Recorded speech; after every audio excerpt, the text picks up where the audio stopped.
Shri Amit Shah to reply the discussion. धन्यवाद सभापति महोदय। आज मैं इस महान सदन के सामने जम्मू कश्मीर पुनर्गठन संशोधन विधेयक 2023 और जम्मू कश्मीर आरक्षण संशोधन विधेयक 2023 ये दोनों विधेयकों को कानून बनाने के लिए सदन के आशीर्वाद प्राप्त करने के लिए मैं यहाँ उपस्थित हुआ हूँ। मान्यवर, आज ये दो बिल पारित भी होंगे, इसलिए भी आज का दिन बहुत महत्वपूर्ण है। और आज का दिन जम्मू कश्मीर और भारत के इतिहास में अलग दृष्टि से भी बहुत सुवर्ण अक्षरों से अंकित होने वाला है, क्योंकि आज ही सर्वोच्च अदालत की संवैधानिक खंडपीठ ने धारा 370 को समाप्त करने का और जम्मू कश्मीर राज्य के पुनर्गठन का विधेयक, जो मैं 5 अगस्त 2019 को इस सदन में मोदी जी के लिए गए निर्णय के अनुमोदना में लेकर आया था, वो बिल लाने की मंशा, बिल का संवैधानिक रूप से स्वीकार और पूरी प्रक्रिया को भी माननीय सर्वोच्च अदालत ने संवैधानिक घोषित किया है, सर्वानुमत से किया। मान्यवर, बहुत सारे सवाल परसों तक उठाए गए। परसों भी लोकसभा में कहा गया कि ये बिल अभी लंबित है, क्यों जल्दबाजी में ला रहे हैं, सुप्रीम कोर्ट न्याय करेगी, आपको राह देखनी चाहिए। मान्यवर, ये सारे स्टैंड जो थे वो न्याय के लिए नहीं थे।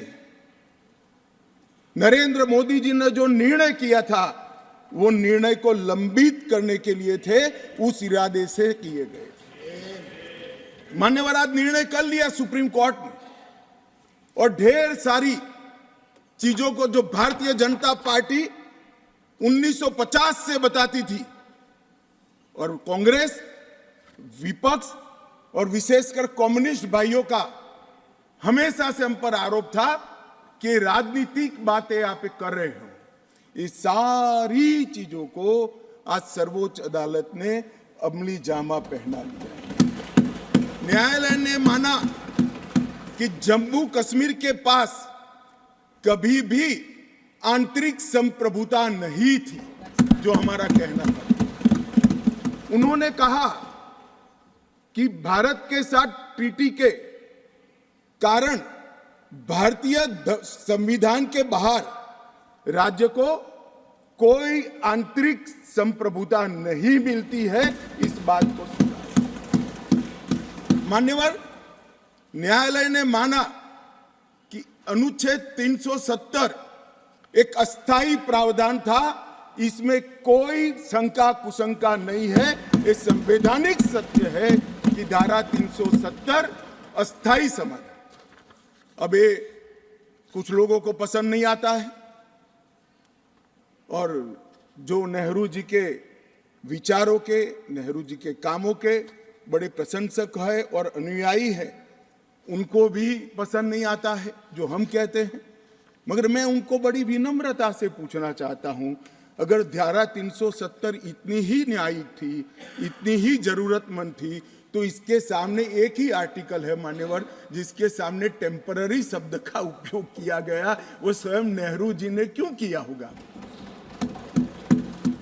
जो लोग कहते हैं कि धारा 370 परमानेंट है, वो संविधान सभा की मंशा का अपमान कर रहे हैं, संविधान का अपमान कर रहे हैं। मान्यवर, आज सुप्रीम कोर्ट ने कह दिया है कि इसका मतलब यह है, ये जो कहा धारा 370 अस्थायी प्रावधान था, इसका मतलब यह है कि ये दावा याचिकाकर्ता का 370 को कभी हटाया ही नहीं जा सकता। वो दावा सिरे से सुप्रीम कोर्ट ने खारिज कर दिया है कि संविधान को और देश के संसद के सदनों को पूरा अधिकार है धारा 370 हटाने।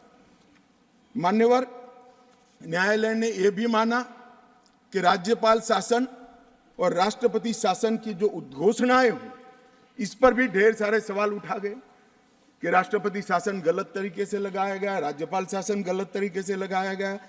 इन्होंने भी, सुप्रीम कोर्ट ने यह भी माना कि राज्यपाल शासन और राष्ट्रपति शासन की उद्घोषणाओं को चुनौती देना ठीक नहीं है, ये पूर्ण रूप से संवैधानिक प्रक्रिया के तहत। मान्यवर, अनुच्छेद 370(3) में जो प्रावधान है वो संविधान सभा ने ही तय किया है। जब टेम्पररी इस प्रोविजन को किया गया तब सवाल हुआ है कि टेम्पररी है तो हटेगा कैसे। तो धारा 373 के अंदर एक प्रावधान डाला गया कि सीओ से राष्ट्रपति महोदय धारा 370 में सुधार भी कर सकते हैं, इस पर रोक भी लगा सकते हैं और पूर्णतया संविधान के बाहर भी कर सकते हैं। राष्ट्रपति का जो आदेश था, तत्कालीन राष्ट्रपति का 5 अगस्त 2019 का आदेश सीओ था, इसके माध्यम से राष्ट्रपति जी को पूर्ण अधिकार है अनुच्छेद 370 का संचालन बंद करने का। ये भी आज सुप्रीम कोर्ट ने सर्वानुमत से होल्ड कर दिया है, उसको उस पर मोहर लगाई। इस आधार पर याचिकाकर्ता ने एक तर्क दिया था। याचिकाकर्ता कौन है वो तो सभी लोग जानते ही है, सभी लोग जानते हैं, मैं कोई नाम देना नहीं चाहता। नहीं, नाम देकर क्या करेंगे, यही बोले ही है वो, तो इसमें कोई एक्सपोज करने जैसी बात नहीं। मान्यवर, 370 के तहत कोई भी घोषणा करने के पहले जम्मू कश्मीर की संविधान सभा का परमिशन जरूरी है, अनुमोदना जरूरी है, ये उनका क्लेम था। और उसको क्लेम को एक्सटेंड करते हुए आगे ले गए, क्योंकि अब तो जम्मू कश्मीर में संविधान सभा है ही नहीं। तो इसका मतलब ये हुआ कि जम्मू कश्मीर की संविधान सभा के परमिशन के बगैर धारा 370(3) के तहत कोई एक्शन नहीं लिया जा सकता और संविधान सभा समाप्त हो गई है, इसलिए धारा 370 परमानेंट हो गया। मान्यवर, ऐसा आर्गुमेंट मैंने मेरे जीवन में भी, मेरे 5 धाराशास्त्रियों को पूछा कि मेरी समझ में कोई गड़बड़ है या ये डिमांड कोई गड़बड़ है, कि डिमांड तो गड़बड़ है ही है, ये आर्ग्यू कर रहे हैं उनकी समझ में भी बड़ा प्रॉब्लम है। मान्यवर, आज सुप्रीम कोर्ट ने तय कर दिया कि जम्मू कश्मीर की संविधान सभा समाप्त होने से धारा 370(3) समाप्त नहीं हो जाता है, धारा 370(3) यथावत रहता है। मान्यवर, न्यायालय ने यह भी माना कि धारा 370 के तहत मिली हुई शक्ति का प्रयोग करते हुए राष्ट्रपति महोदय एक तरफा सूचना जारी कर सकते हैं, जिसको संसद के दोनों सदनों का सादे बहुमत से अनुमोदन चाहिए। ये भी आज सुप्रीम कोर्ट ने मान दिया। जो कहते थे कि राष्ट्रपति महोदय का सीओ ठीक नहीं है, आज उसका भी जवाब माननीय सुप्रीम कोर्ट ने दे दिया है। मान्यवर, उपयुक्त बिंदुओं का सीओ 272 पर कोई प्रभाव नहीं है, ये भी सिद्ध करते हुए अनुच्छेद 371(d) के तहत राष्ट्रपति द्वारा शक्ति का प्रयोग दुर्भावनापूर्ण नहीं है, उसको भी सुप्रीम कोर्ट ने होल्ड कर दिया है। मान्यवर, सुप्रीम कोर्ट ने यह भी होल्ड कर दिया है कि क्योंकि जब अब धारा 370 समाप्त हो चुकी है, अब जम्मू कश्मीर के संविधान का कोई अस्तित्व नहीं रहता है। मान्यवर,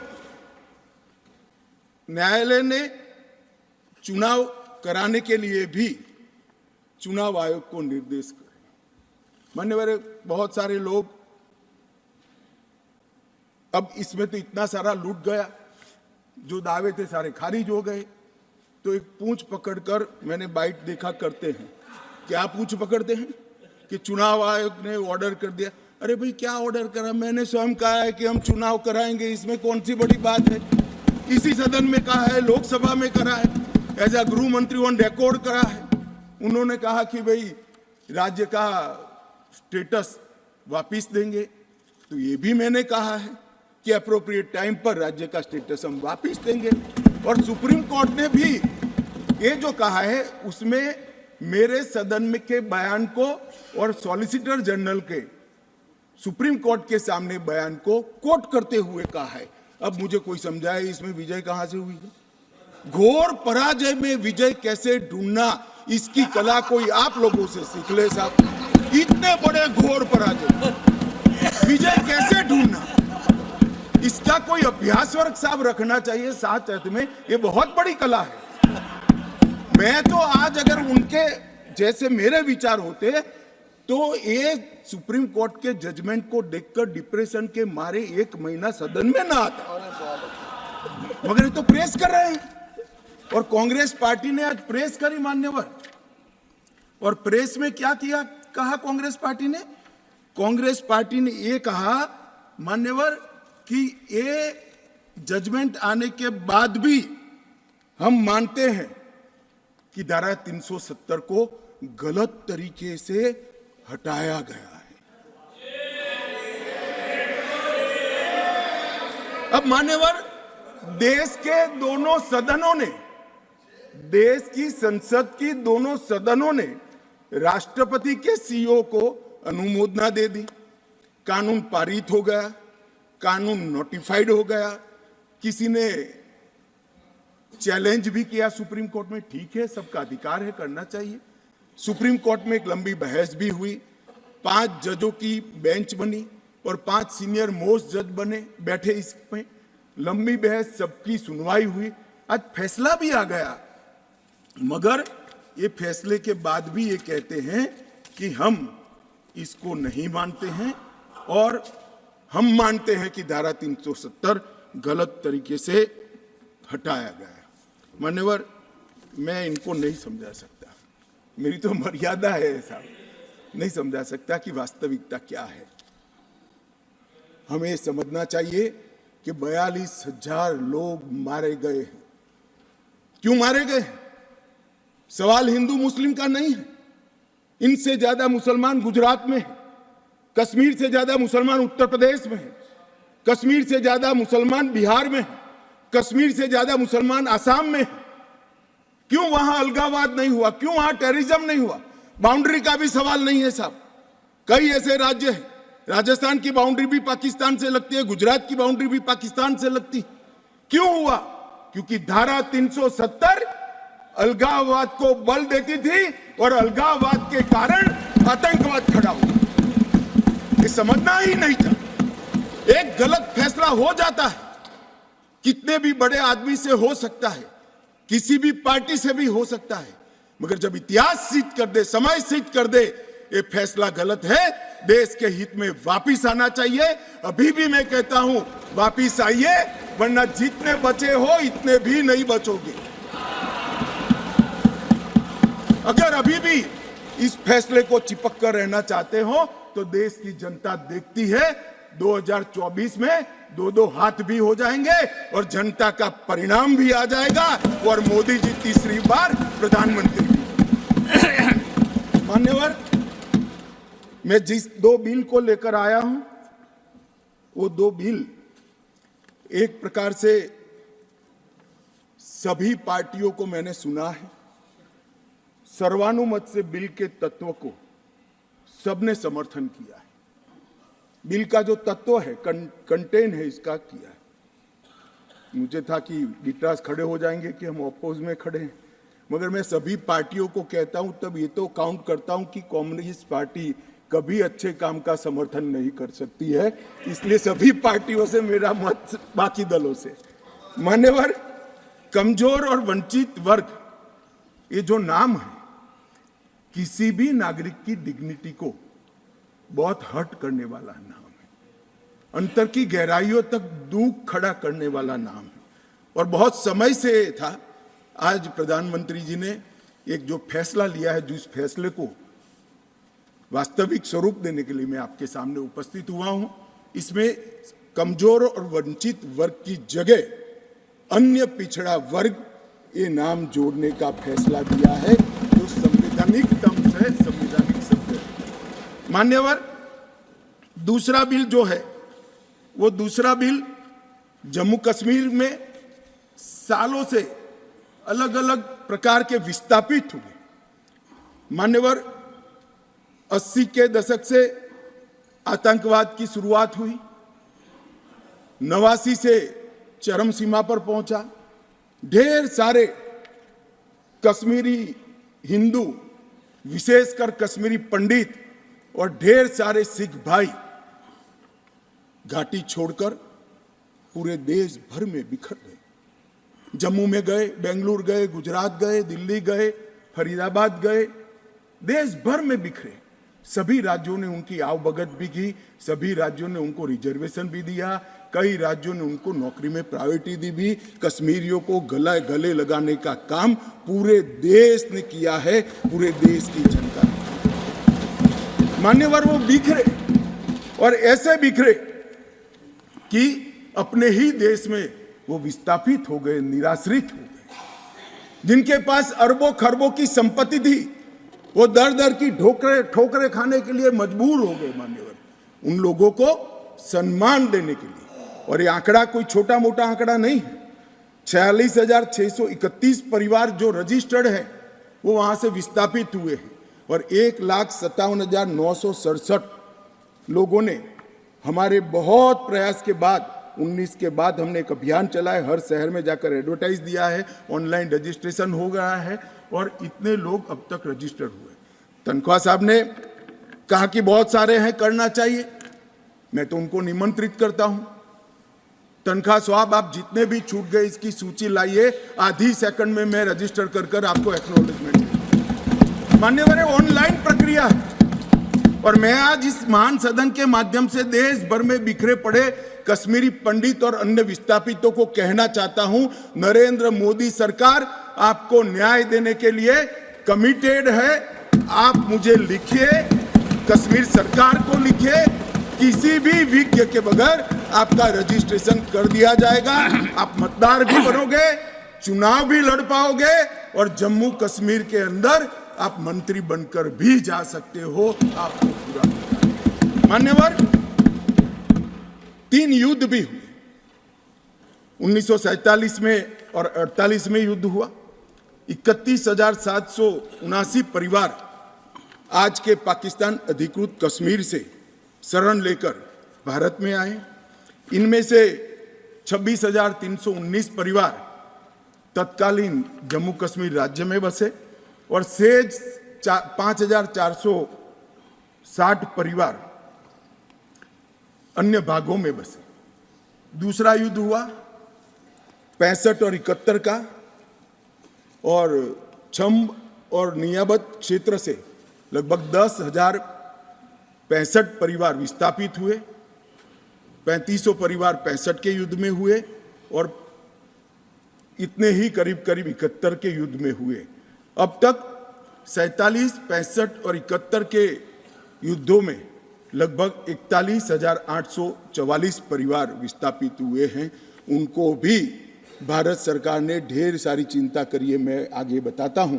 मगर ये बिल जो है मान्यवर, 3 सीटें, 2 जम्मू कश्मीर से विस्थापित परिवारों के लिए और 1 सीट पाक ऑक्यूपाई कश्मीर से विस्थापित आए हुए कश्मीरी भाइयों के लिए रिजर्व करने का काम नरेंद्र मोदी जी ने बहुत मन के साथ, चाव के साथ और संवेदना के साथ किया। मान्यवर, ये जो फैसला है उसी एक्ट का हिस्सा है जिस एक्ट को सब चैलेंज करते हैं। मैं उनको बताना चाहता हूं, जब आप 5 अगस्त 2019 के बिल को चैलेंज करते हो, तब आप डिलिमिटेशन कमीशन एक्ट को भी चैलेंज करते हो। ये मत भूलो कि आप इनके रिजर्वेशन के खिलाफ बात करते हो।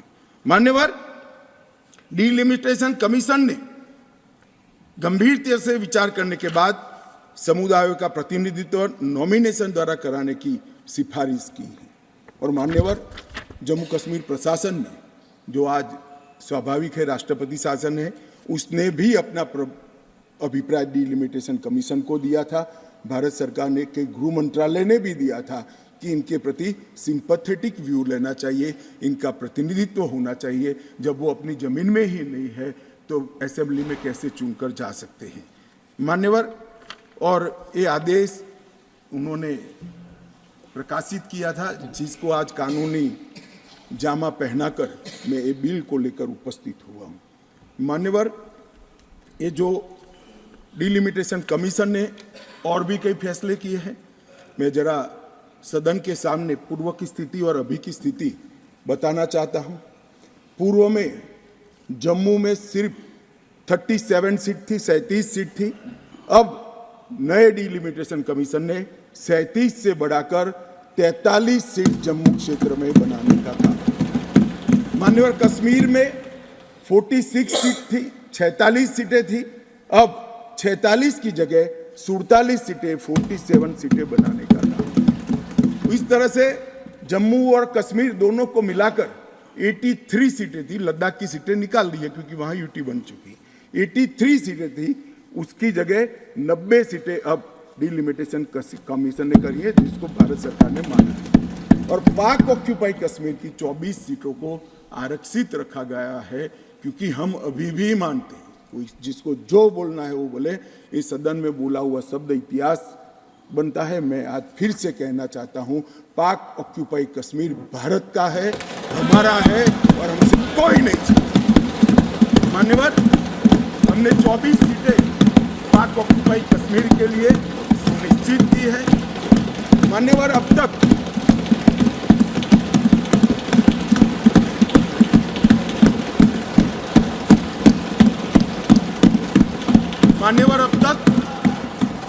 SC ST की सीटों में बड़ी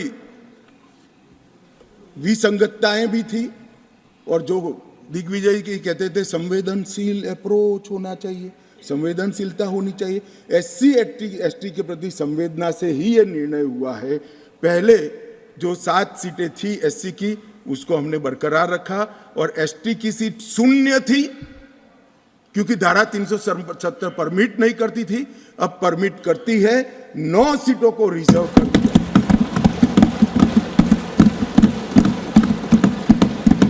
अरे जो कह रहे थे हमारे डॉक्टर साहब कि गुर्जर बकरवालों ने इस देश को बचाया है, मैं सदन में इस देश के गृह मंत्री के नाते कहना चाहता हूं, मान्यवर, कभी भी युद्ध हुआ, कभी भी आतंकवादियों ने पैंतरे रचे, मेरे गुर्जर बकरवाल भाइयों ने भारत के तिरंगे को ऊंचा रखा। और आज सालों के बाद आज उनको न्याय मिलने जा रहा है। इसका कम से कम मुझे तो बहुत संतोष है। किसी को संवेदनशीलता दिखे या न दिखे, 75 साल तक उनका अधिकार जो भारत के संविधान ने दिया था, कौन रोक कर बैठा था उसको? कौन रोक कर बैठा था? क्या कोई जवाब दे सकता है? जम्मू कश्मीर के ST भाइयों के अधिकारों को कौन रोक कर? ये 3 परिवार रोक कर बैठे थे मान्यवर, जो 370 को एंजॉय कर मान्यवर। और इसके अलावे भी ओपन सीट में भी वो लड़ सकते हैं। माननीय दिग्विजय सिंह ने कहा, माननीय सदस्य ने कहा कि भाई इसमें स्पष्टता नहीं है, इनको कितनी मिलेगी, इनको कितनी मिलेगी। मैं फॉर इंफॉर्मेशन दिग्विजय सिंह को कहना चाहता हूं, ये इन प्रिंसिपल बिल है। ट्राइबल डिपार्टमेंट और OBC डिपार्टमेंट से अलग से इसके बिल आएंगे, जिसमें इसके रिजर्वेशन की सीटों की और चिन्हित करने की व्यवस्था होगी। वो एक अलग प्रक्रिया है, मगर ये स्पष्टता से कर देते। मैं दिग्विजय सिंह को बहुत अच्छे तरीके से जानता हूँ साहब। जब भी वो हंसकर बोलते हैं तब बहुत समाज के अंदर डिस्टर्बेंस होता है। बड़ा रिकॉर्ड है उनका, मैं रिकॉर्ड को जानता हूं। आज भी हंसकर बोले, मैंने बोला क्या निहितार्थ थे, फिर मैंने ध्यान से उनकी चीज को याद कर सोचा तो मुझे मालूम पड़ा कि इन्होंने कहा कि भाई किसी का छीनकर तो नहीं लगो। ये गुर्जर और बकरवाल को लड़ाना चाहते हैं, गुर्जर और बकरवाल को लड़ाना चाहते हैं। मैं आज फिर से कह देता हूं मान्यवर, बैठ जाइए दिग्विजय जी, अब हो गया, लोग समझ चुके हैं आपको, बैठ जाइए। मान्यवर He is not yielding. He is not yielding. He is not yielding. Go ahead. Honorable Home Minister. He is not yielding. He is not yielding. मान्यवर, मैं स्पष्टता करना चाहता हूं, गुर्जर भाइयों की एक भी सीट लिए बगैर बड़े संवेदनशीलता से बकरवाल भाइयों को दिया जाए, हमें कोई आपत्ति।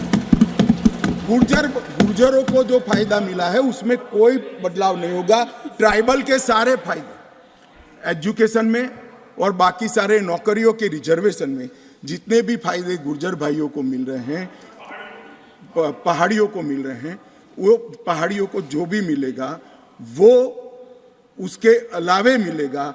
एक भी नौकरी ना खत्म होगी, ना एक भी शिक्षा की सीट खत्म होगी। पूरा का पूरा अधिकार आपका भी रहेगा, उनका भी। मान्यवर, एक बहुत बड़ी चर्चा चली कि जवाहरलाल नेहरू जी का कश्मीर के लिए कंडक्ट और इस पर हमारा नजरिया थोड़ा तंग है। जहां तक तंग नजरिए का सवाल है साहब, देश की एक भी इंच जमीन का सवाल है, हमारा नजरिया तंग रहेगा, हम दिल बड़ा नहीं कर सकते। किसी को अधिकार नहीं है अपने बड़े हृदय को दिखाने के लिए देश का एक भूभाग देश से चला जाए और मूक दर्शक बनकर खड़े रह जाए, किसी को अधिकार नहीं। मैं आज फिर से कहता हूं, ये आरोप से मैं सहमत हूं। हमारा नजरिया तंग है। देश की एक इंच जमीन भी जाती है तो इसके लिए भारतीय जनता पार्टी का हर कार्यकर्ता सर्वोच्चता से संघर्ष करेगा, लड़ाई करेगा और लड़ेगा। हमें कोई इसमें शर्म की बात नहीं। मान्यवर, मैं कुछ बातें कहना चाहता हूं। बहुत कुछ कहा है, अभी कहा गया नेहरू के कारण कश्मीर यहां है, नेहरू जी के न होते तो शायद ये बिल ही नहीं आता और कश्मीर होता ही नहीं। इस तरह से कहा। मैं आज कहना चाहता हूं कि जो आजादी के बाद भारत की रचना को जानते हैं उनको मालूम होगा हैदराबाद में इससे भी बड़ा प्रॉब्लम हुआ था। क्या जवाहरलाल जी गए थे क्या?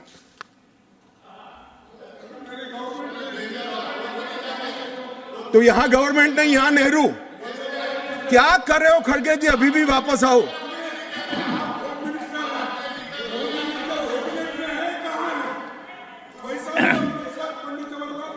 एक मिनट, रिकॉर्ड पर है। कश्मीर में दिग्विजय जी ने सरदार पटेल का नाम नहीं लिया। एक नाम दिया शेख अब्दुल्ला का, दूसरा नाम दिया जवाहरलाल नेहरू का। तो वो होम मिनिस्टर थे, क्यों नहीं दिया भाई? अब सुनिए दिग्विजय जी, अब सुनिए, सुनना पड़ेगा, ऐसे नहीं चलेगा। हमने सुना है, धैर्य से सुना है। मान्यवर, जूनागढ़ में क्या जवाहरलाल नेहरू गए थे? हैदराबाद में जवाहरलाल नेहरू गए थे? लक्षद्वीप में जवाहरलाल नेहरू गए थे? जोधपुर में जवाहरलाल नेहरू गए थे? जवाहरलाल नेहरू एक ही जगह काम देखते थे, जम्मू कश्मीर में, जिसको आधा छोड़कर आ गए।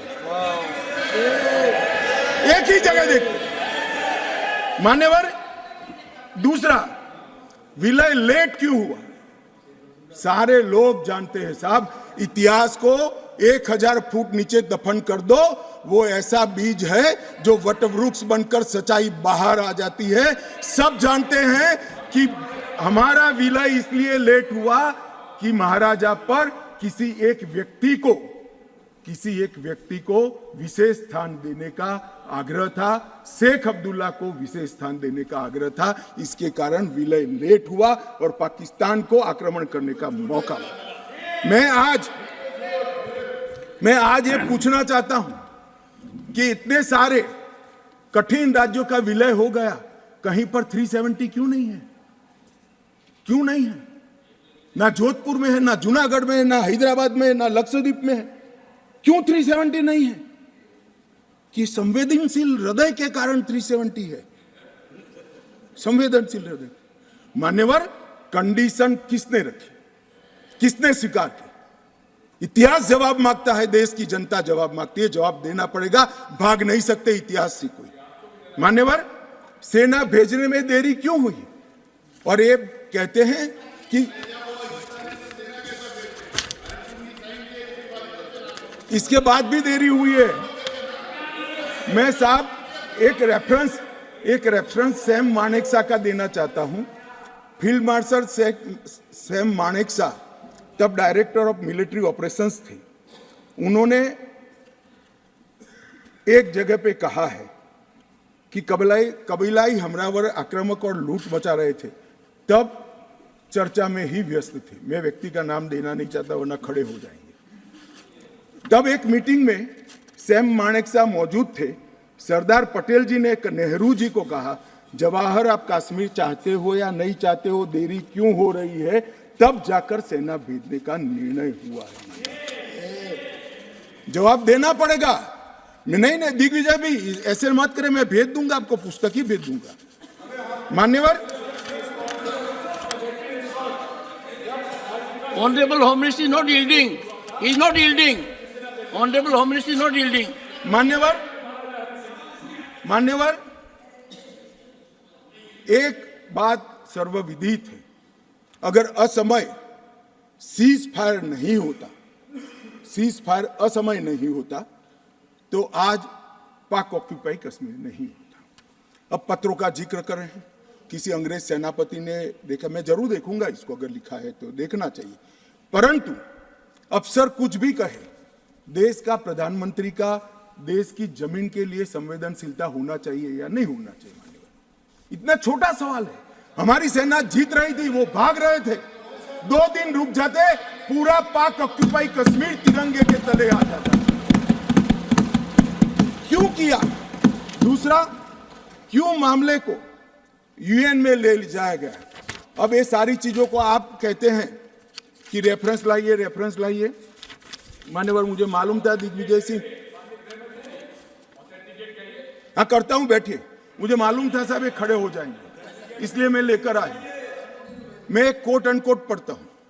यूनाइटेड नेशन के अनुभव के बाद मैं इस निष्कर्ष पर पहुंचा हूं कि वहां से कुछ संतोषजनक नतीजों की उम्मीद नहीं की जा सकती।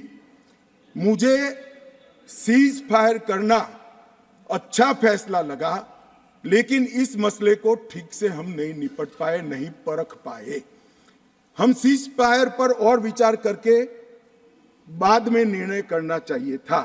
हालांकि ये सब भूतकाल की गलतियां हैं।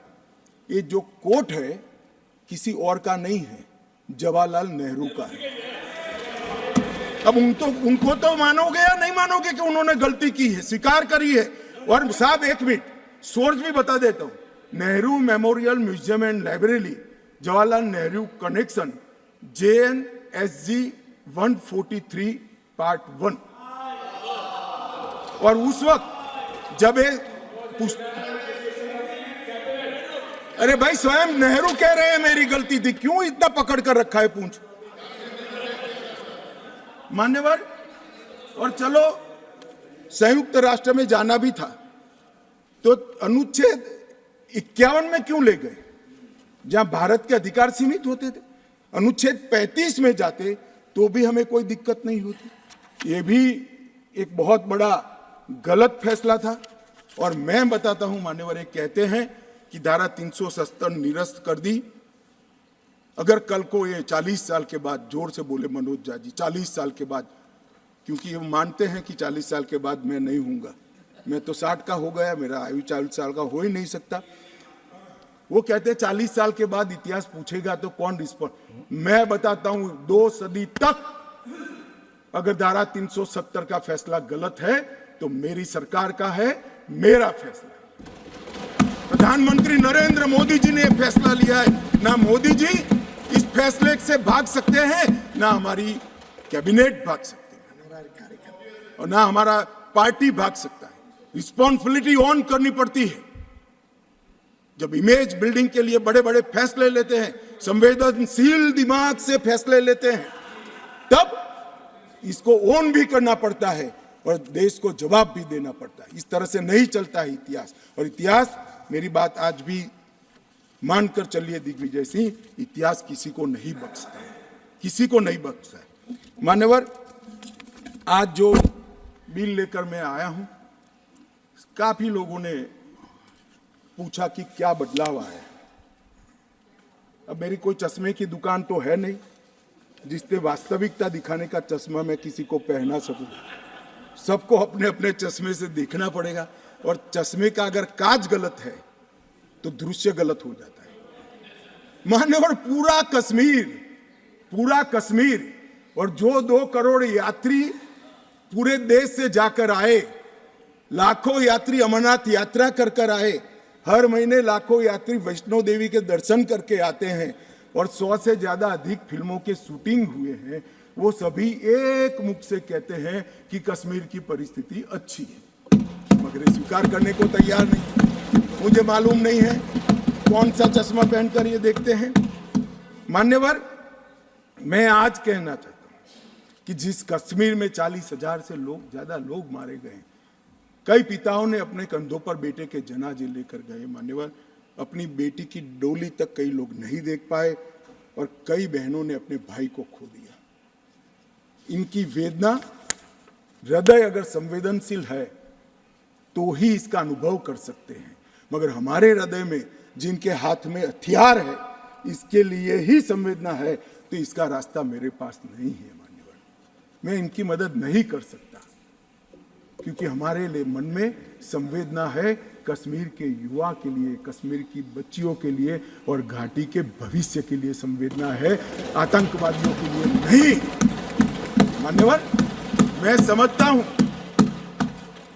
कि आज आर्टिकल 370 समाप्त होने के बाद, और उसके पहले भी नरेंद्र मोदी जी की सरकार आई 2014 में, आज युवाओं का भविष्य ब्लैक नहीं है, परंतु स्कूल का ब्लैक बोर्ड उनका भविष्य बन गया है, वो पढ़ाई लिखाई।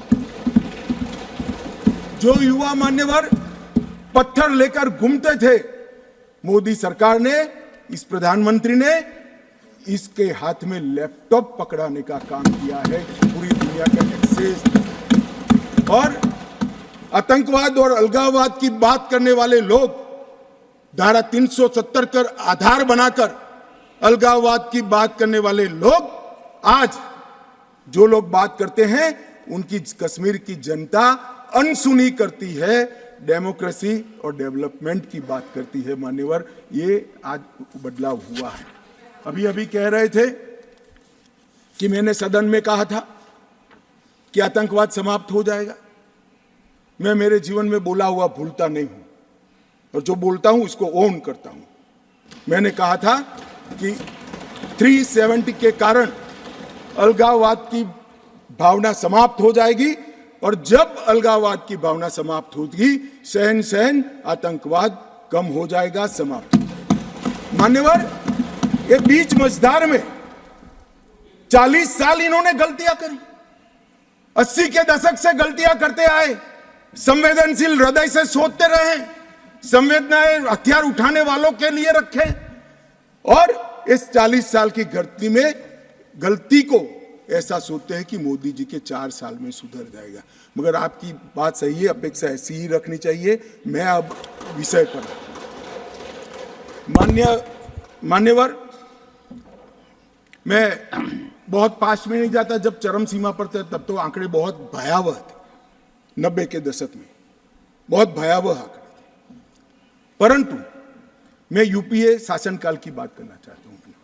2004 से 14 जब सोनिया जी और मनमोहन जी की सरकार थी, कुल आतंकवादी घटनाएं 7,217 हुई थी, और अब आतंकवादी घटनाएं सिर्फ 2,197 हुई है।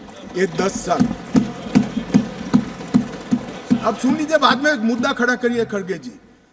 70% की कमी हुई है मान्यवर, 70% की कमी हुई, और उसमें धारा 370 हटाने के बाद केवल और केवल 4 साल ही गए। सिक्योरिटी फोर्स और नागरिक टोटल 2829, करीब 3,2900 नागरिक और सिक्योरिटी फोर्सेस मारे गए। अब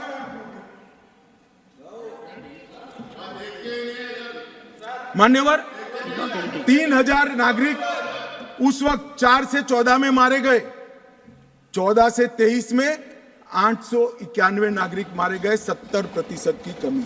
सिक्योरिटी फोर्सेस और नागरिक, और सिक्योरिटी फोर्सेस की मृत्यु में भी 50% की मान्यवर कमी। ये कह रहे हैं कि क्या हुआ है। मैं आंकड़े बताना चाहता हूं, और मनोज जी खास देखे। आत्मा है तो अंधेरे में टटोल कर सुने, सोचे, और विचार परिवर्तन होता है तो ईश्वर के लिए करे। मान्यवर, ऑर्गेनाइज स्टोन पेल्टिंग 2010 में 2654 घटनाएं थी, 2023 में सिर्फ 4 साल हुए हैं, एक भी पथराव की घटना नहीं हुई, एक भी नहीं। स्टोन पेल्टिंग में नागरिकों की मृत्यु 2010 में 112 हुई थी, क्योंकि स्टोन पेल्टिंग ही नहीं हुई है तो मृत्यु भी नहीं हुई, 0 मृत्यु हुई। मान्यवर, स्टोन पेल्टिंग में जख्मी नागरिकों की मैं बात करता हूं, सिक्योरिटी फोर्स नहीं, नागरिक जो घाटी के हैं, वो 6235 थे, क्योंकि स्टोन पेल्टिंग नहीं हुई है, 0 जख्मी है। अरे भैया, इनको दिखाई नहीं देता है। सीज फायर वायोलेशन की घटनाएं 2010 में 70 थी और 2023 में 6 हुई। घुसपैठ के प्रयास 489 थे, सिर्फ 48 हुए हैं। मान्यवर, वापिस लौट गए आतंकवादी 18 थे 2010 में, अभी 281 आतंकवादी घाटी छोड़कर पहुंचे। ये संवेदनशीलता का नमूना है नागरिकों के प्रति।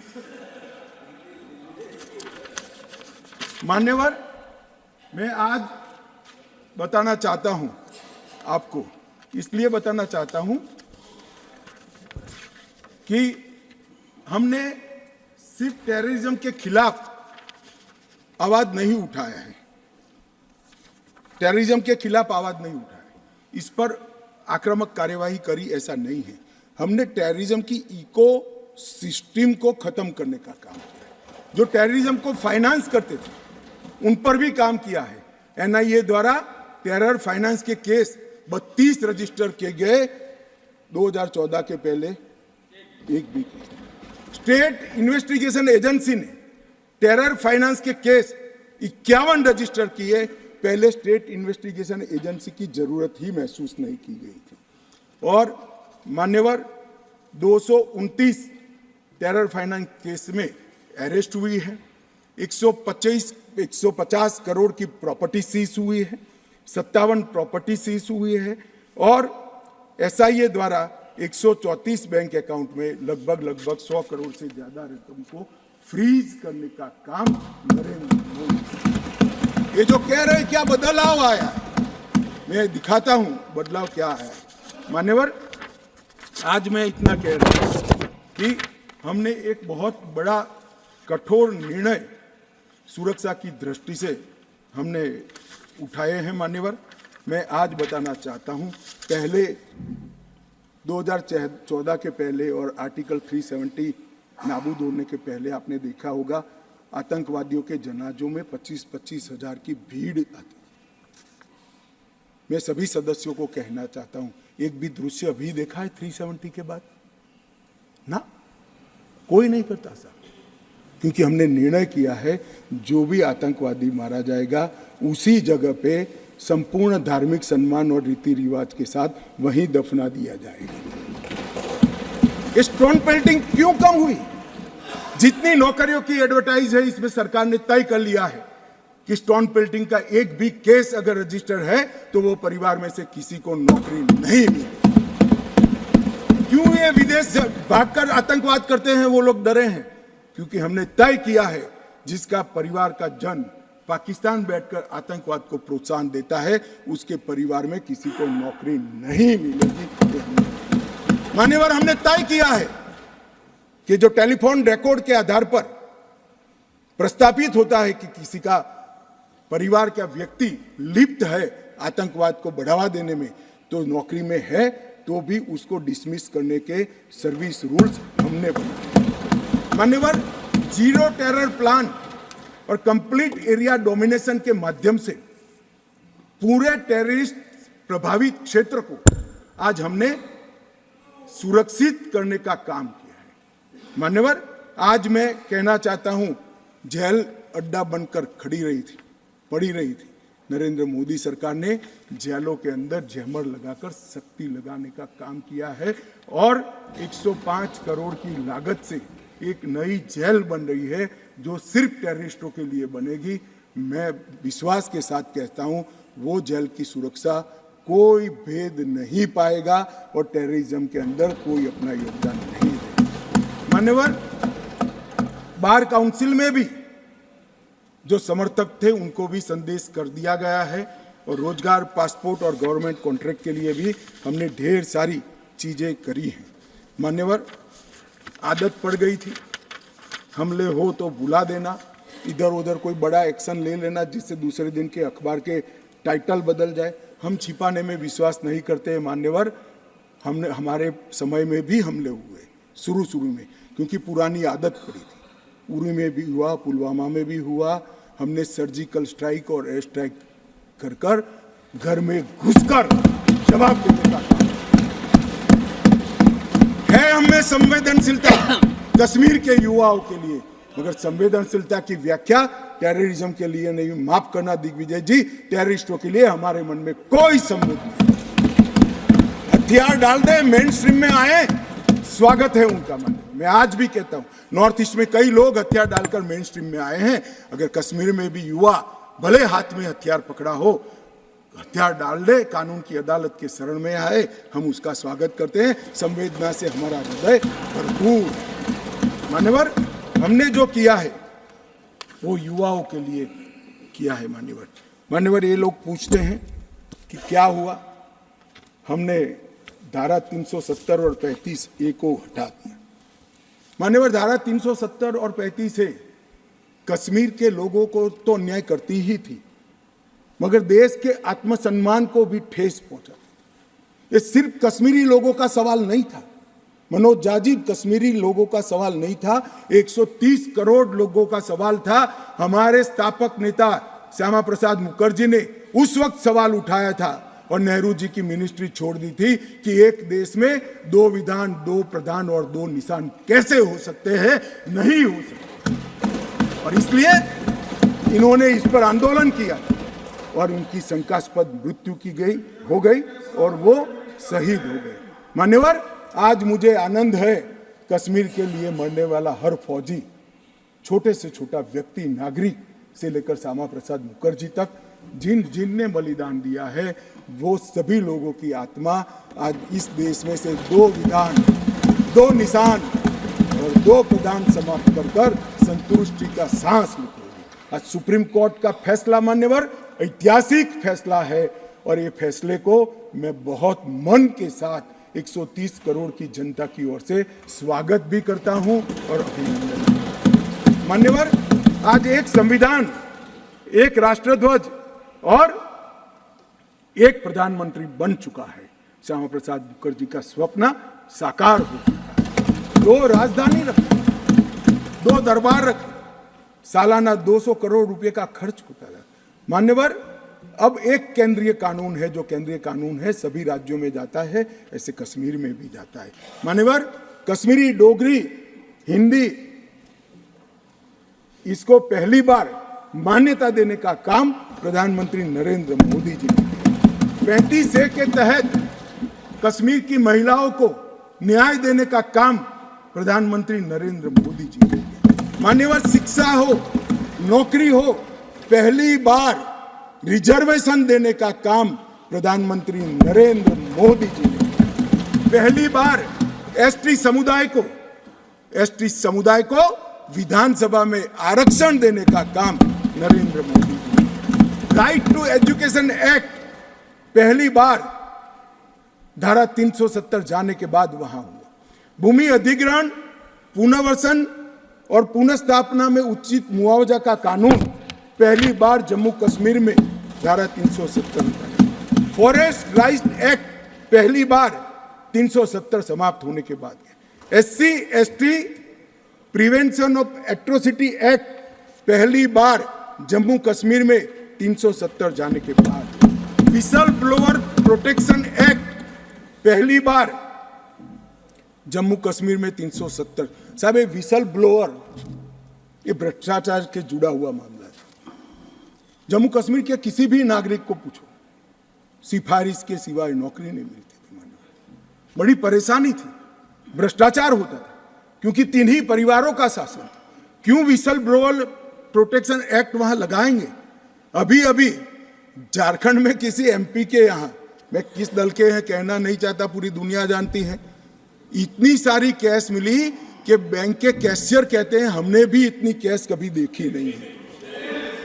गिनते गिनते 5 दिन हो गए, 27 मशीनें गर्म हो गई। मान्यवर, गर्म हो गई, मशीनें बंद हो गई, मगर अभी समाप्त नहीं होता है।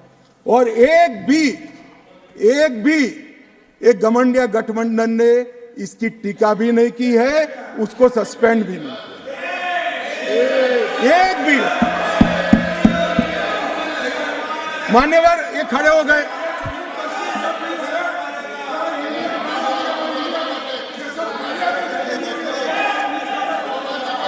चलो इंडिया अलायंस ने, मान्यवर इंडिया अलायंस ने इसकी टीका भी नहीं की। मान्यवर अभी कहेंगे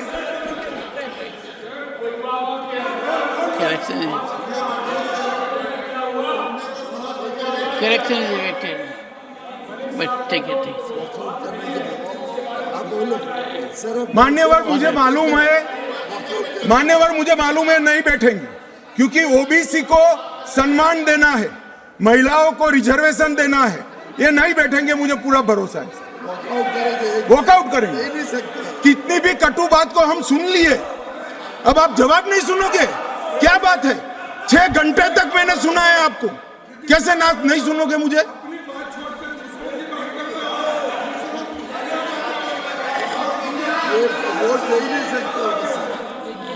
चले खड़गे साहब प्लीज बैठ जाइए। Nothing will go on record now. Only मेरा निवेदन साहब, आप बड़े नेता what हैं, the बैठ Honorable जाइए। Home Minister says will go on record. मान्यवर, ये कहते हैं कि क्या बदलाव आया है?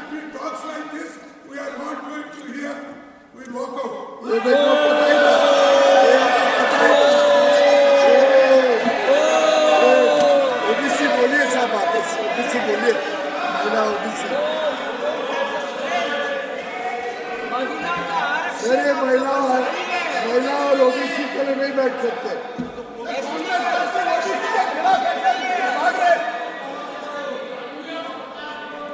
मान्यवर, बहुत सारे पीयूष भाई जैसे भले हृदय के लोगों को था कि ये जवाब सुनेंगे, मैं इनकी ऑफिस में कॉफी पीने के लिए गया, मैंने कहा नहीं सुनेंगे। तो पीयूष भाई ने मुझे पूछा क्यों नहीं सुनेंगे, मैं कोई कांग्रेस पार्टी ओबीसी विरोधी पार्टी है, इसलिए निश्चित इन्होंने काका काललकर कमीशन के रिपोर्ट को दबा कर रखा, इन्होंने मंडल कमीशन के रिपोर्ट को दबा कर रखा, इन्होंने ओबीसी आयोग को संवैधानिक मान्यता नहीं दी, इन्होंने ओबीसी के बच्चों को केंद्रीय पूल में रिजर्वेशन का अधिकार नहीं दिया, और इन्होंने ओबीसी का हमेशा विरोध करने का काम किया है। अभी अभी इनके नेता को किसी एनजीओ ने लीक कर दिया है, अर्थ मालूम है या नहीं है मालूम नहीं, कभी पूछ ले कोई फुल फॉर्म तो तकलीफ आ जाए मान्यवर, परंतु अभी एक लीक कर दिया है तो ओबीसी ओबीसी ओबीसी। तो एक पत्रकार मुझे कह रहा था, इतना बोले मैं कि इसकी एक तिथि होती है 180 दिन, पहली बार कब मिले बोले वो देख लेना, 180 दिन के बाद विषय बदल जाएगा। इसमें कुछ मन से नहीं होता है साहब। पूरा जीवन इनके पिताजी ने संसद के लोकसभा में खड़े रहकर मंडल कमीशन को लागू करने का विरोध कर दिया, वो आज ओबीसी की बात कर रहे हैं। मुझे तो भरोसा साहब नहीं बैठेंगे, मगर साहब ये पूछ रहे थे क्या परिवर्तन आया है। मैं आज उनको कहना चाहता हूं कि मुरली मनोहर जी राष्ट्रीय अध्यक्ष थे, नरेंद्र मोदी जी हमारी यात्रा के संयोजक थे, लाल चौक में तिरंगा फहराना था, हम सभी गए थे, हमें जाने नहीं दिया। मोदी जी और कुछ लोग जान की परवाह करे बगैर गए और तिरंगा फहरा है।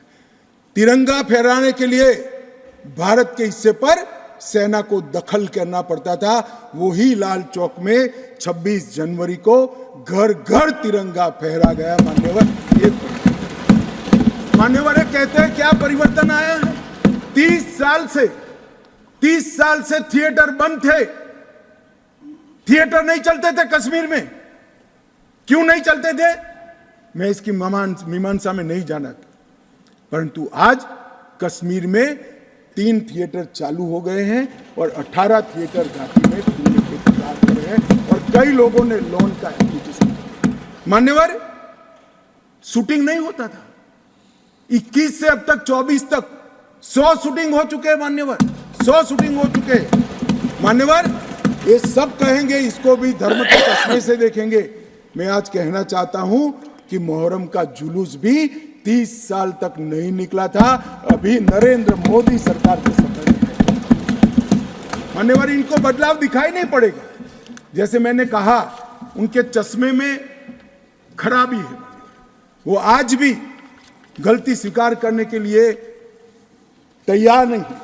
मगर मैं उनको कहना चाहता हूं कि देश आपकी स्वीकृति का मोहताज नहीं है।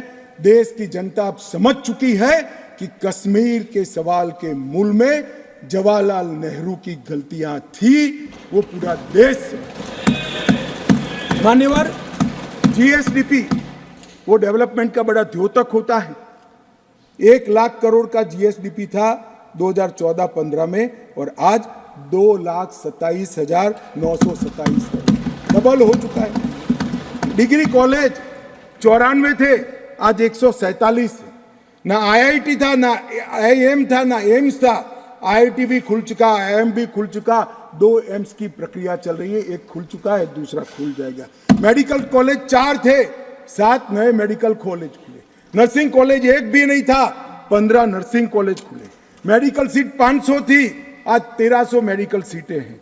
पीजी मेडिकल सीट 367 थी 70 साल में, आज 297 नई जोड़ने का काम नरेंद्र मोदी सरकार ने किया। मिड डे मील के तहत सिर्फ रिकॉर्ड पर, करप्शन तो जो होता होगा, रिकॉर्ड पर 6 लाख बच्चों को भोजन मिलता था, आज 9,31,000 बच्चों को भोजन मिलता है मान्यवर। और मान्यवर, 30 लाख से टूरिस्ट का आंकड़ा 2 करोड़ पार कर गया मान्यवर।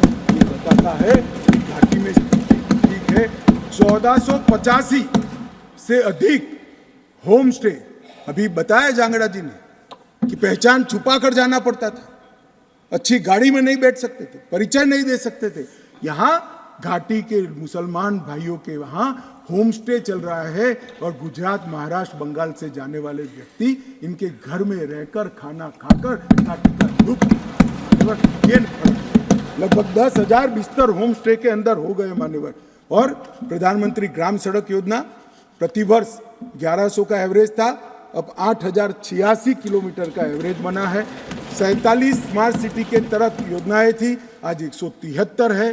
प्रधानमंत्री आवास सिर्फ 24,000 बने थे, आज 1,45,000 बने हैं। घरेलू नल कनेक्शन सिर्फ 7,82,000 थे, आज 13,54,000 बने हैं। गठित की गई सेल्फ हेल्प ग्रुप 4,000 थी, आज 19,000 है। माननीय शिशु मृत्यु दर जो सबसे कठिन हेल्थ पैरामीटर है, इसका गिरावट बहुत कठिनता के साथ होता है। जो हेल्थ के पैरामीटर्स को जानते हैं उनको मालूम होगा। 1,000 पर 22 शिशु मारे जाते थे, आज 1,000 पर सिर्फ 16 शिशु मारे जाते हैं। 47 जन औषधि केंद्र थे, आज 227 जन औषधि केंद्र वहाँ पर स्थापित हो चुके हैं। मान्यवर, इनको दिखाई नहीं पड़ेगा। मैं आज चले गए हैं, मगर दिग्विजय जी को कहना चाहता हूं कि नरेंद्र मोदी जी के हृदय की संवेदना है कि घाटी और जम्मू में इतना बड़ा बदलाव डेवलपमेंट के क्षेत्र के अंदर हुआ है। मान्यवर, सिर्फ हाइड्रो इलेक्ट्रिसिटी में 30,000 करोड़ का भारत सरकार ने इन्वेस्ट किया। रेलवे का पैसा अलग, नेशनल हाईवे का पैसा अलग। मान्यवर, लगभग पेंशन के लाभार्थी सिर्फ 6 लाख थे, रजिस्ट्रेशन नहीं होता था जम्मू की साइड से। अब ट्रांसपेरेंट रजिस्ट्रेशन के बाद 10 लाख लाभार्थी पेंशन के हो गए हैं। फूड सिक्योरिटी का कवरेज 43.8% था, आज 100% हो चुका है। हेल्थ कवरेज देश भर में एकमात्र राज्य ऐसा है जहां प्रधानमंत्री आयुष्मान भारत योजना मान्यवर सिर्फ गरीबों के लिए नहीं है, गरीब से लेकर धनी से धनी तक, फारूक अब्दुल्ला जी तक, सभी को प्रधानमंत्री आयुष्मान भारत योजना का फायदा मिलता है। ओपन डेफिकेशन 50 से 60% था, अब 100% है। ऑनलाइन सर्विसेज सिर्फ 60 सेवाओं में थी, आज 1100 सेवाओं में ऑनलाइन सर्विसेज हो गई है। और स्पोर्ट्स में युवाओं की भागीदारी सिर्फ 2 लाख थी, आज 2022 में जम्मू कश्मीर के 60 लाख युवाओं ने खेलों में हिस्सा लिया। मान्यवर पूछते हैं कि क्या बदलाव आया, मैं इनको ही बताना चाहता हूँ। और मान्यवर ढेर सारी चीजें हैं, अब ये चले गए हैं, मैंने दूसरे सदन में भी बताया, मगर मैं देश की जनता को विश्वास दिलाना चाहता हूं कि मोदी जी ने लाल किले सी प्राचीर से इस देश को वादा किया था, और मोदी सरकार और प्रधानमंत्री स्वयं इस चीज पर अड़ग है कि कश्मीर के युवाओं को हाथ में कभी बंदूक नहीं लेनी पड़ेगी, पत्थर नहीं लेने पड़ेंगे, इनके हाथ में लैपटॉप और किताबें भी होगी, नए कश्मीर की शुरुआत होगी। मान्यवर आतंकवाद मुक्त कश्मीर बनने की शुरुआत हो गई है। नया कश्मीर, विकसित कश्मीर, जब विकसित भारत बनेगा, कश्मीर देश के सभी राज्यों के समकक्ष होकर वहाँ पर खड़ा होगा। दुनिया भर के यात्री आएंगे ऐसे कश्मीर की रचना के लिए। ये जो विधेयक लेकर मैं आया हूँ, मैं आपको निवेदन करता हूँ सभी लोगों को